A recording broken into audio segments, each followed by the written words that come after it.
আসসালামু আলাইকুম dear viewers, আজকে আপনাদেরকে দেখাবো কিভাবে মনোসেক্স তেলাপিয়া ও দেশি পাবদা মিশ্রভাবে চাষ করবেন। তো চাষি ভাইরা, এখন আপনারা দেখতে পাচ্ছেন আমাদের এখানে মনোসেক্স তেলাপিয়া মাছের দানি। আমাদের এখানে সকল সাইজের সকল ক্যাটাগরি উচ্চ ফলনশীল মনোসেক্স তেলাপিয়া মাছের পোনাগুলো রয়েছে। এগুলো মাত্র 6 মাসে বাজারে বিক্রি পাবদা মাছের সাথে আপনারা মিশ্রভাবে চাষ করতে পারবেন। আমাদের এই মনোসেক্স তেলাপিয়া মাছের পোনাগুলো দেখতে পাচ্ছেন, আমাদের পাবদা মাছের পোনাগুলো, এগুলো 3000 পিসে কেজি পাবদা মাছের পোনা। তো এগুলো মিশ্রভাবে চাষ করতে পারবেন। আমরা সারা বাংলাদেশে পাইকারি এবং ফ্রি হোম ডেলিভারিতে মাছের পোনা বিক্রি করে থাকি। আমাদের এখানে বিভিন্ন জাতের, বিভিন্ন সাইজের, বিভিন্ন ক্যাটাগরি, বিভিন্ন মাছের পোনা পাবেন। তো চাষি ভাইরা, আপনারা কিভাবে মাছ চাষে সফলতা অর্জন করবেন মিশ্রভাবে?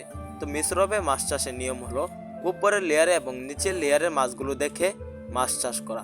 তো আপনারা উপরের লেয়ারের জন্য মনোসেক্স তেলাপিয়া মাছের পোনা আপনার পুকুরে চাষ করতে পারবেন। দেখতে পাচ্ছেন মনোসেক্স তেলাপিয়া মাছের পোনাগুলো গেডিং করছিলাম। তো এরকমভাবে আমরা গেডিং করে ভালো মানের, ভালো জাতের মাছের পোনা বিক্রি করে থাকি। তো মনোসেক্স তেলাপিয়া যে মাছের পোনাগুলো রয়েছে, এগুলো আপনারা প্রতি শতকে উপরের লেয়ারের জন্য আপনারা 200 পিস চাষ করবেন। আর নিচের লেয়ারের জন্য যে পাবদা মাছের পোনা রয়েছে, এগুলো 100 থেকে 150 পিস চাষ করবেন। মনোসেক্স তেলাপিয়া মাছের পোনাগুলো যে খাবার খাবে, ওগুলা খেয়ে পায়খানা করার পর পাবদা মাছের পোনাগুলো ওই পায়খানাগুলো খেয়ে বড় হয়ে যাবে। আপনার মাছ চাষে কোনো খাবার লাগবে না। পাবদা মাছ মিশ্র হবে চাষে, পাবদা মাছ খাবার ছাড়াই বিক্রি করতে পারবেন। তো পাবদা মাছের পোনাগুলো 6 মাস চাষে 500 গ্রাম ওজন আসে আমাদের পাবদা মাছের পোনাগুলো।